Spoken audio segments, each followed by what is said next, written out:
take thee up thy nurse's fee.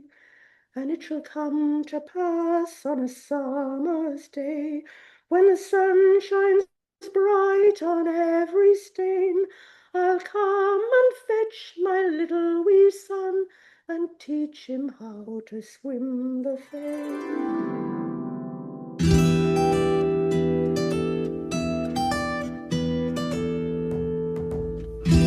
You may be familiar with classic, well-known fairy tales such as Cinderella, Red Riding Hood and Sleeping Beauty.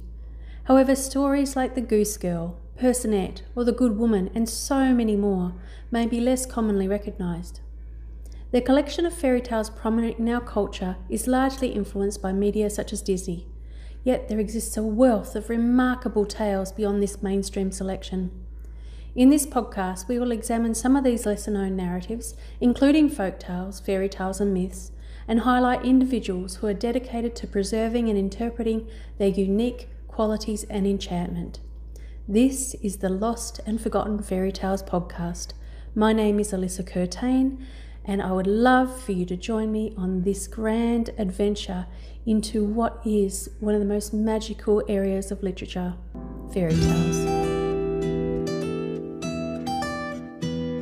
Welcome to our very first guest on the Lost and Forgotten Fairy Tales podcast. My name is Alyssa Curtain, I'm your host, and our guest today is Juliet Marillier, who is a WA, Western Australian-based author and all-round awesome human being.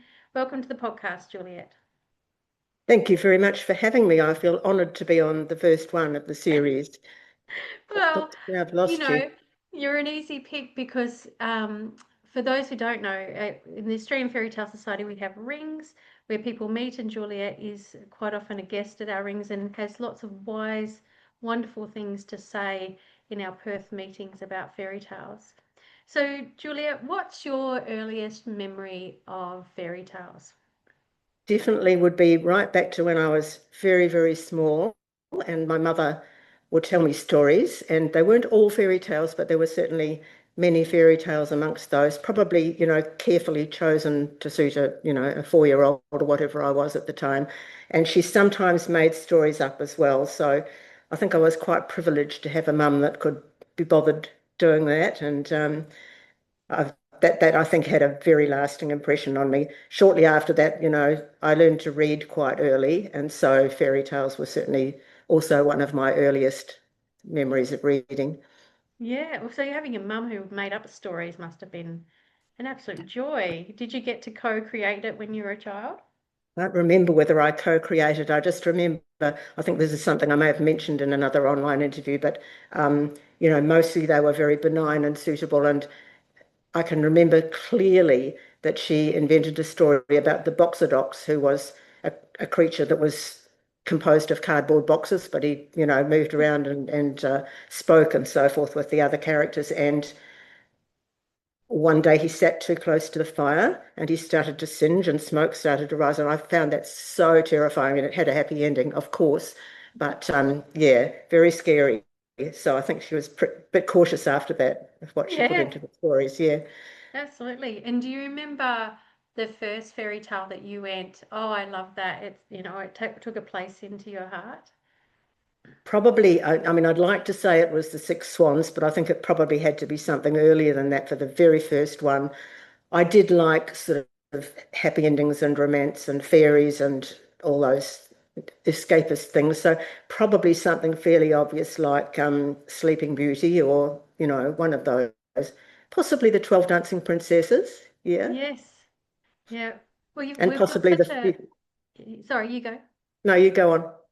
Well, we've got so many to choose from with the popular tales, and they're popular for a reason, I guess. So tell me more about your relationship with the Six Swans. Sorry, my relationship with The Six Swans. Oh, the Six Swans. I probably discovered that when I was reading fairy tales as a little older, so getting up towards the age 10 plus, and discovered that in a Grimm's collection. And I guess it just seemed so magical. And it also had a very strong young woman at the center of the story, because once there's the wicked stepmother or jealous stepmother turns her brothers into swans, she has to win them back by doing a really hard, grueling, painful task all by herself.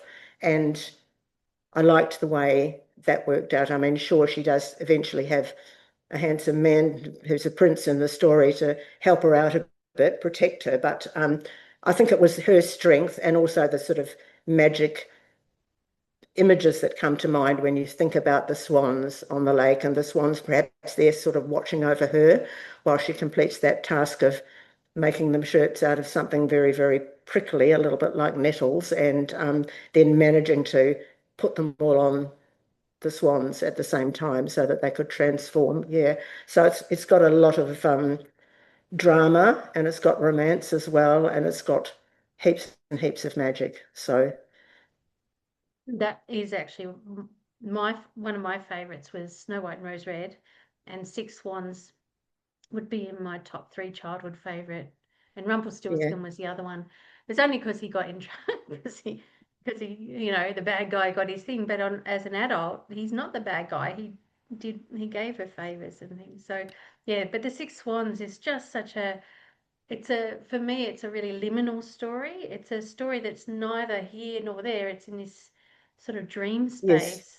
mm, It's a lovely mm, thing. Yeah.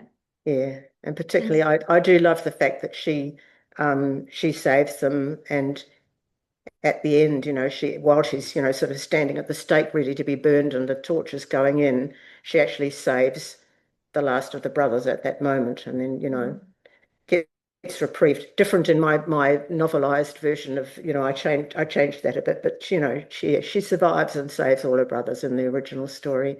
mm. And of course, your version was called Daughter of the Forest. That's And right.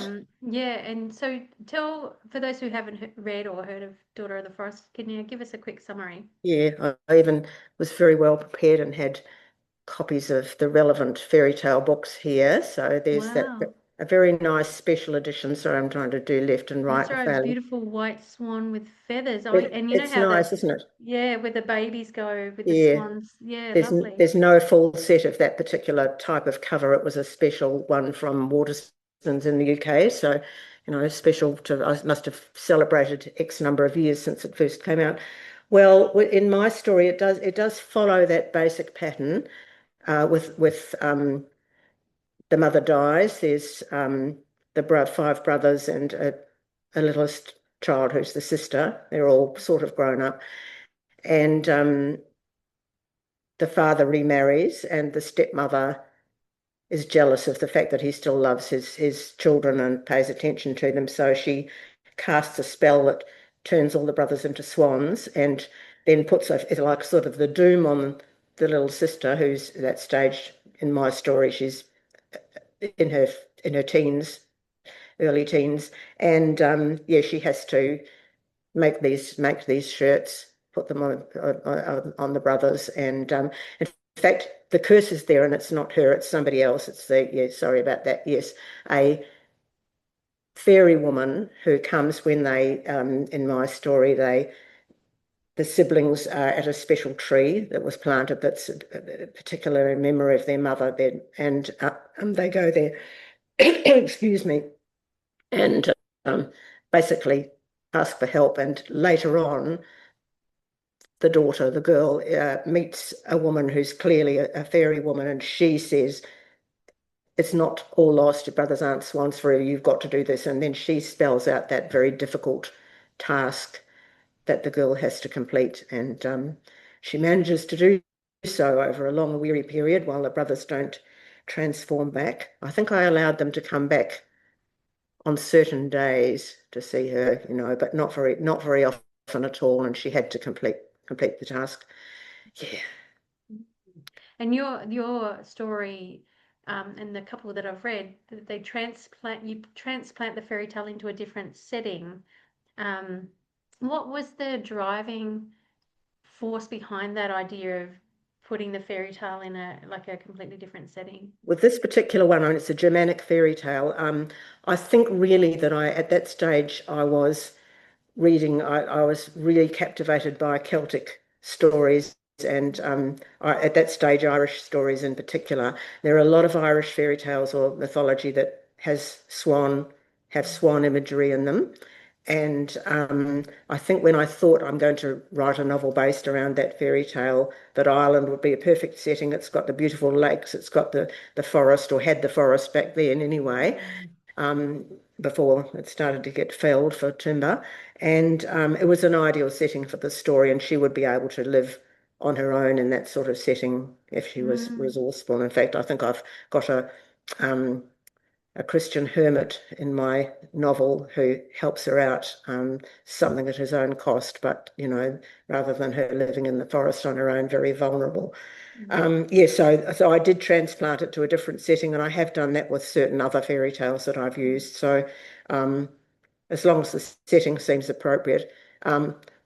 It's a bit different if it was a story written by someone now and I was going to grab it and say, right, let's set this in Australia. You'd want to probably get the author's permission to do Yes. so. But I figure with old traditional stories, so often fairy tales and folklore, the same stories in different forms will come out in all different corners of the world, India and Asia and parts of Europe, and it'll sort of be a similar story, but it will have taken on the sort of cultural character of its origins. So, perhaps some of them just are universal. Yes, well, I think Cinderella is up to about 1,000 variants, I think the last time I checked. So, there's certainly a lot of movement of story through Yes, the oral tracks over sea and over land, which is really sure. interesting. And so, from a personal perspective, how do you feel that the fairy tales have influenced your life? Really interesting. I knew I was going to be asked this question. I think that's probably one of the hardest ones. Um, well, I was an avid reader from pretty much as soon as I learned to read, which was quite early, probably reading a bit before I started school. And they were amongst my favourite material to read. And I think looking back, trying to analyse it, it's because um, often they'll transport the reader into a different world, not necessarily a world that's where good always triumphs over evil, though normally it does, but it's like going into a different land. And if things are not too good at home, if your parents are arguing or there's something going wrong, go to your bedroom, get out a book of fairy tales and read, and you're in a different place and you feel, I guess, maybe more in control, more settled. So it's like, being taken away from the troubled times. And that really sort of still applied for me even later in my life when I was an adult and I had difficult times. Not always going to fairy tales, but certainly going to some form of reading fiction that would take me somewhere else and I could set the trouble behind me, even if it's just for, 15 minutes or maybe an hour if you're lucky. So I guess that's what it is. It's like maybe, yeah, what did I, sorry, I'm writing my note, reading my notes, apologize for that. Yeah, Okay. escape into a place of wonder was my phrase for that, uh, when life is tough. And yeah, and then sort of later in life, I obviously became a writer and I did use fairy tales in quite a lot of my work. So clearly that earlier period had a bit of an influence. I'm curious, because Fairy Tale Society and most of with the exception of Jack Zipes or Zips, most of the academics, most of the people involved are women. So I wonder if there's something in the fairy tales that is really resonates with young girls as well and teenage girls more so than it does for men. What are your thoughts on that?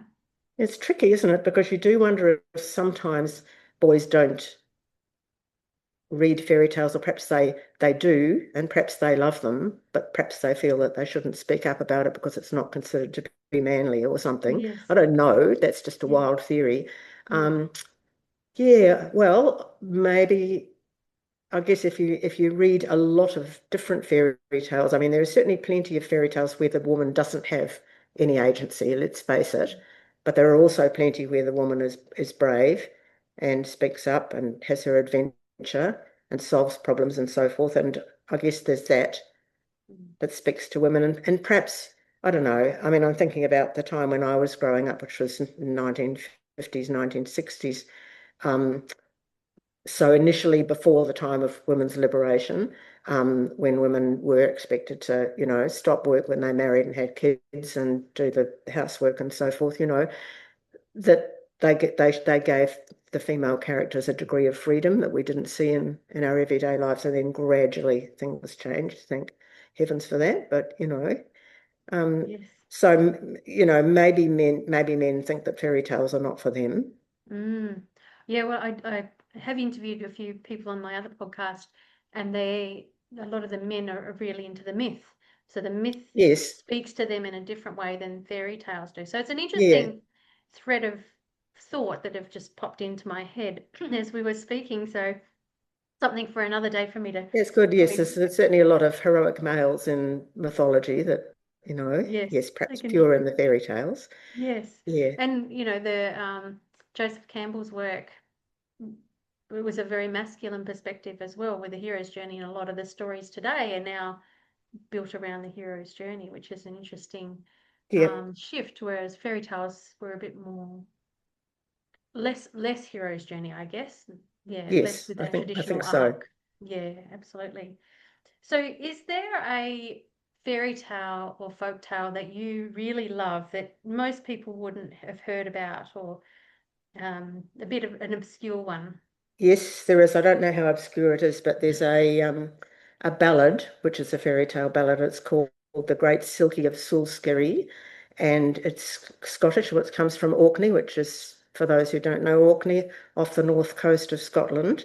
And I know of this one because folk singer Joan Baez sang it, and I heard her. That would have been on the radio back in early 1960s. I heard her singing this and was really captured by it. She had a tune that wasn't the original tune, but had been written by somebody else. But um, it's a very haunting story, and there are all sorts of versions of it. It does come from Orkney, and because of where Orkney is, it's an archipelago of islands, and it's known for its wildlife and seals in particular, and also all sorts of birds. So it attracts people who go there to stay there and study birds. And Salisbury, which is the setting of this particular fairy tale, is even more remote than the most remote part of Orkney. It's at 40 miles west of the western part of Orkney, and it's well off the coast and mostly can't actually be seen from mainland Orkney. So it's very remote, and it has a lighthouse, which is now fully automated, an 88-foot tower.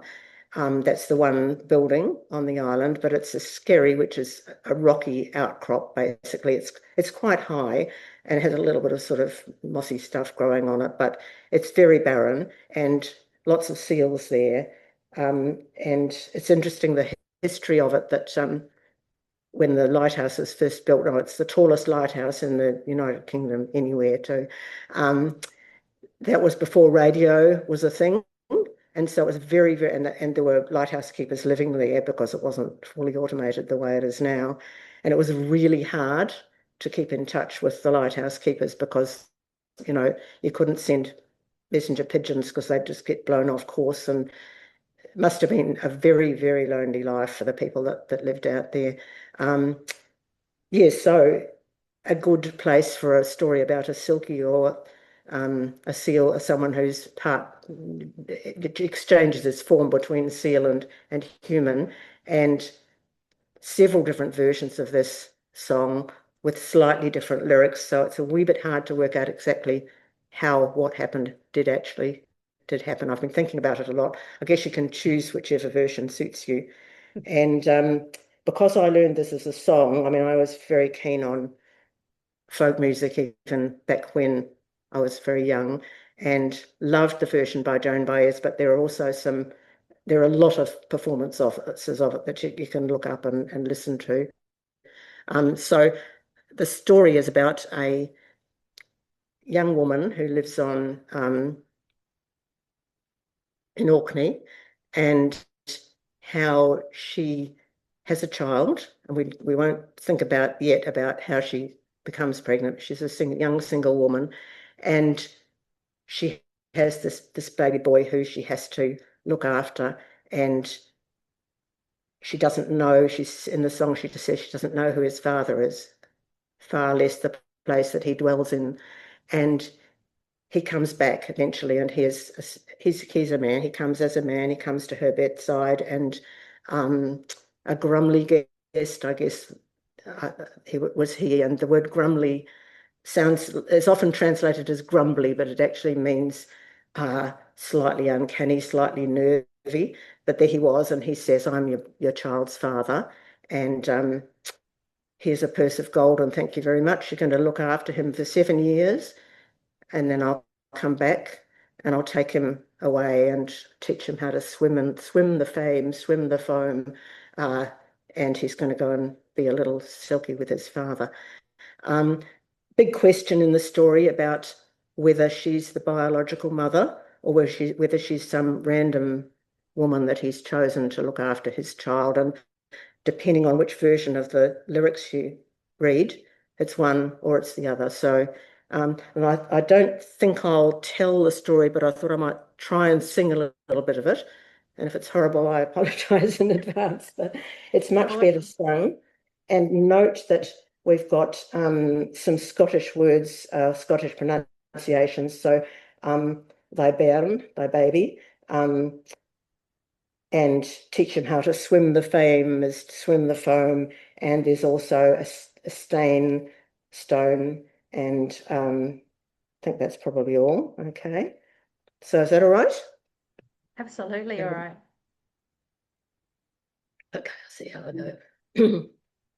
So we've got an earthly nurse sits and sings, and she sings barley wine, and little can I, my bairn's father, for less the land where he dwells in. For he came one night to her bed feet, and a grumly guest I'm sure was he, saying, "Here am I, thy bairn's father, although I be not come early. I am a man upon the land, I am a silky on the sea, and when I'm far and far frae land, my hame it is in so scary." And he has ta'en a purse of gold, and he has placed it on her knee, saying, "Give to me, my little young son, and take thee up thy nurse's fee. And it shall come to pass on a summer's day, when the sun shines bright on every stain, I'll come and fetch my little wee son, and teach him how to swim the fame. And ye shall marry a gunner good, and a right fine gunner I'm sure he'll be, and the very first shot that e'er he shoots will kill both my young son and me." And that's the end. Just very sad. Beautiful.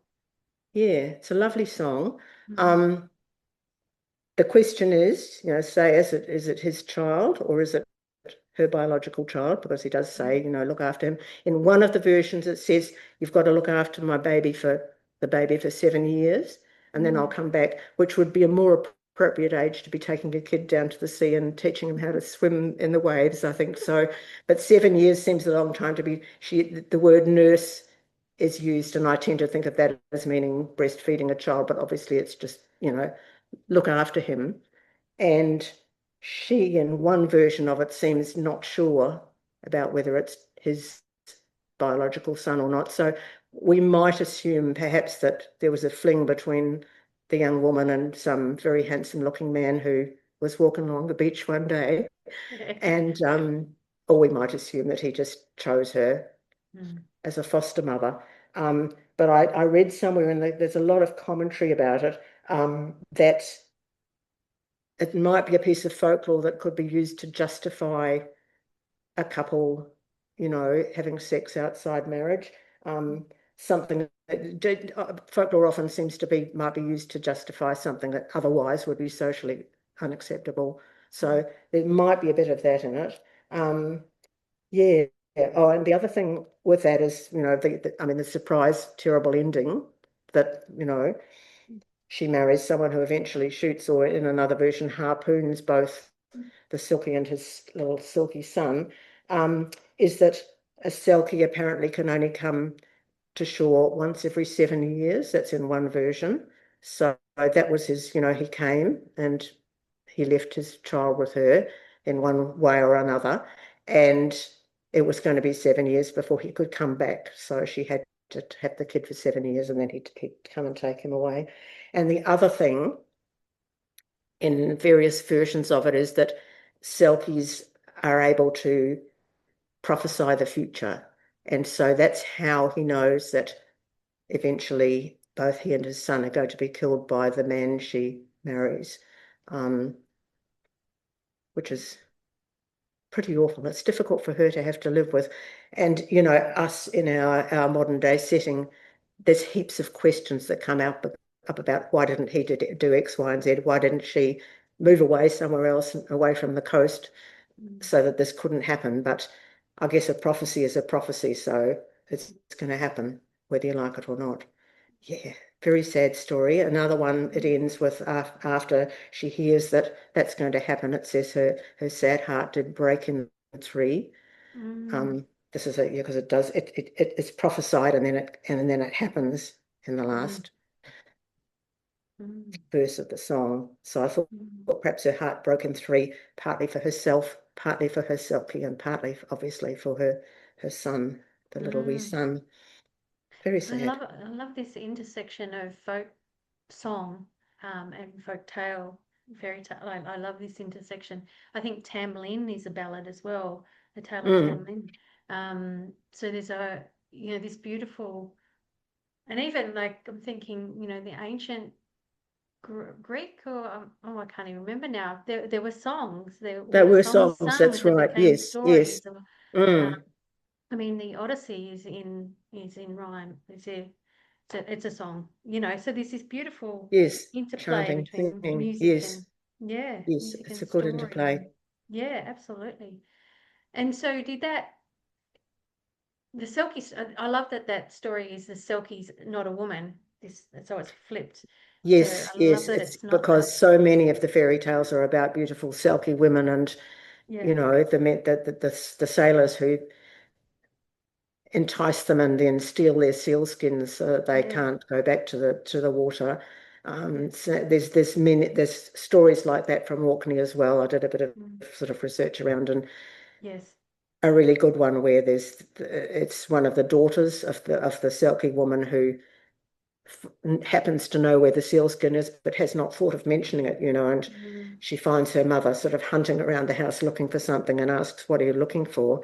And she says, "Oh, a sealskin." And the little girl says, "Oh, I saw Dad, you know, putting one of those up in the top of the loft in the left-hand corner. I'll yeah, show you where it is." And yeah.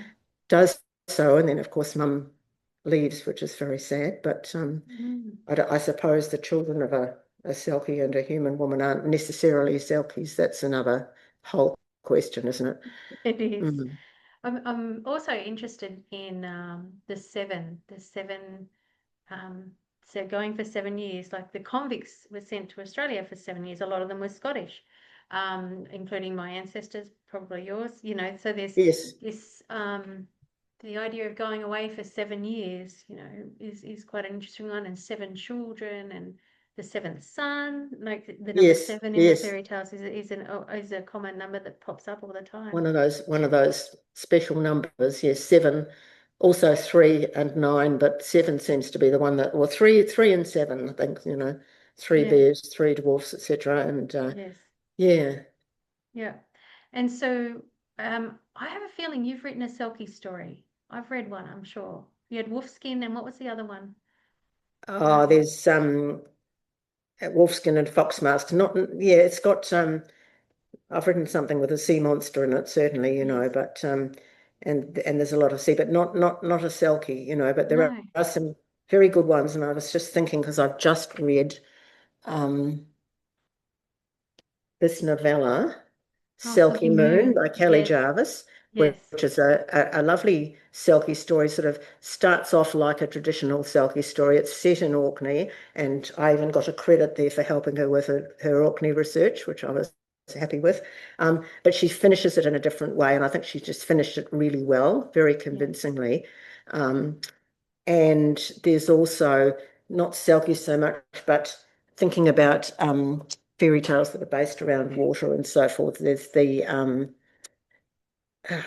yes, Upon a Starlit Tide Yes. by Australian Kell author Woods. Kell Woods, which is sort Yeah. of like a Cinderella plus Little Mermaid story, and it's another sort of very much based on the sea and fishing and sea creatures. So, some very good things that you can read.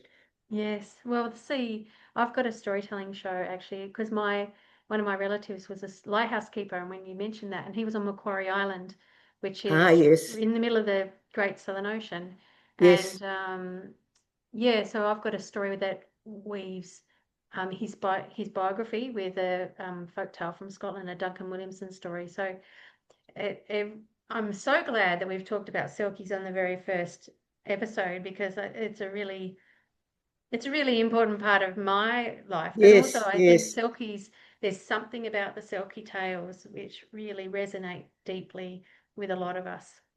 It's yes. I think you're right. wonderful. And I guess because I grew up in a part of New Zealand where um, you look out over part of the sea and an island, and certainly um, while I don't know about any Selkie folklore over there among the Maori, although there's certainly, many stories about islands and water and so forth. But yeah, the sea is important to me. It's been part of my upbringing, and so yes, there's sort of magic in these stories. And I love Orkney. I go back to Orkney when I can. It's just one of my favourite places in the whole world. So yeah, Yes.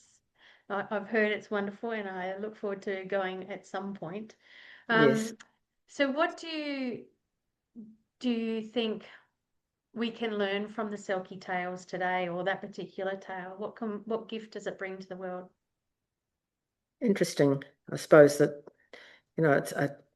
it's going to sound wishy-washy, I suppose, that, life is has its bright moments and its dark moments, and we need to adapt to both. And also perhaps that you need to listen to people carefully and read what they're not telling you, the parts that they're not telling you, to understand them better.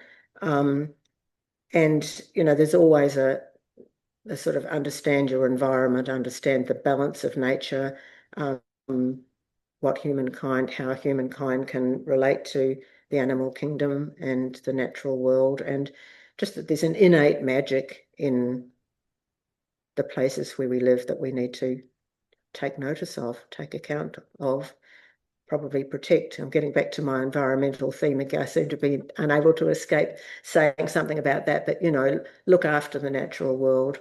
Um, yeah, but I think certainly the communications in that story are part of it. Part of it, in fact, communication can hurt sometimes, but maybe you need to be honest with each other, despite that, even if your heart breaks in three. Yeah. Sometimes we have to let people go, and Yes. that's hard no matter what situation we're in. Yes. Yeah.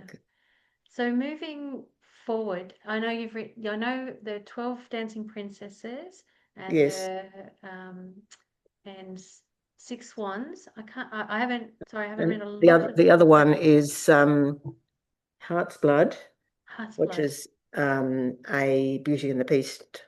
That's right. I knew that. Yeah. Yeah. Yeah. Not, very loosely based on Beauty and the Beast, but I think often when I use fairy tales, and particularly in this one, I look at particularly some of those stories that come from via the court of France, and sometimes I feel like if I'm going to tell a story based on that, I have to change it. And certainly Beauty and the Beast is a tricky one because it's like maybe someone just looks weird. Maybe in this case, I didn't want to make my beast naturally ugly, and I didn't want him to have to become a rich, handsome prince at the end before she was happy to marry him.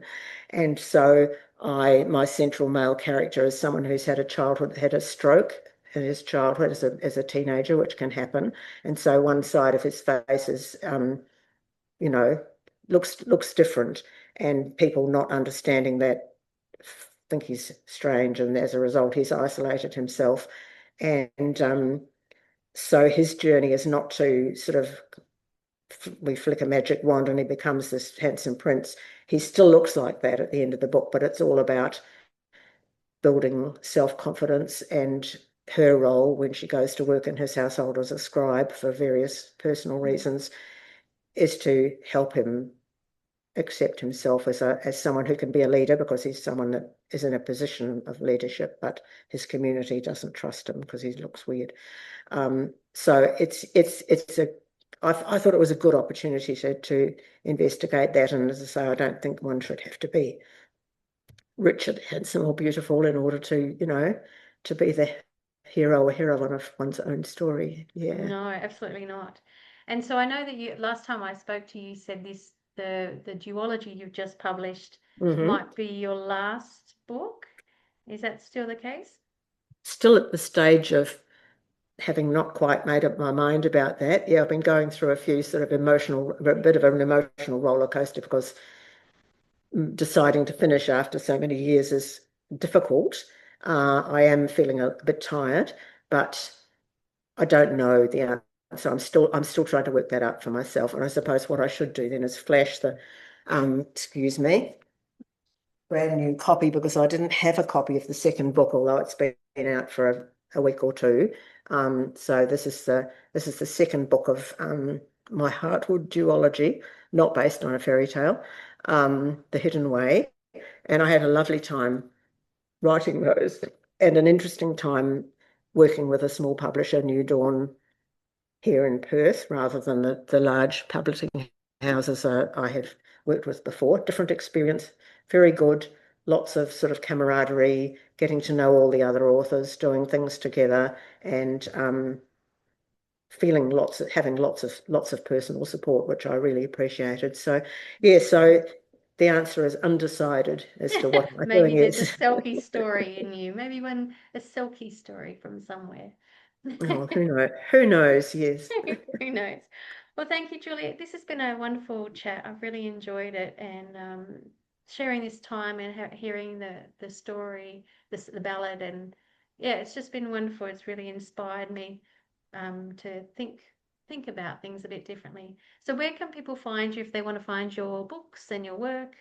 Well, the website is julietmarillier.com, and I'm on Instagram as Juliet Marillier with no punctuation or one thing. And what's the other one? I've got written there somewhere. Can't read my own writing. Just Facebook author page has a very unwieldy title, Juliet Marillier official fan page, which dates back to long ago, and I haven't worked out how to change it. So they'll find it there, and if they want to look in a bricks and mortar bookshop, maybe some of my books will be in the fantasy section, and if they're not, ask the bookseller. Yes. Can you get X, Y, and Z, particularly the Amber Owl and the Hidden Way, which are the new ones, and they should be able to get them in because they're distributed. Yes. And libraries, of course, and you can order it in your and library. Libraries, yes. Ask your library to get them if they don't already have them. Amazing. Well, thanks so much, Juliet. You've been wonderful. Thank you very much. I've really enjoyed it.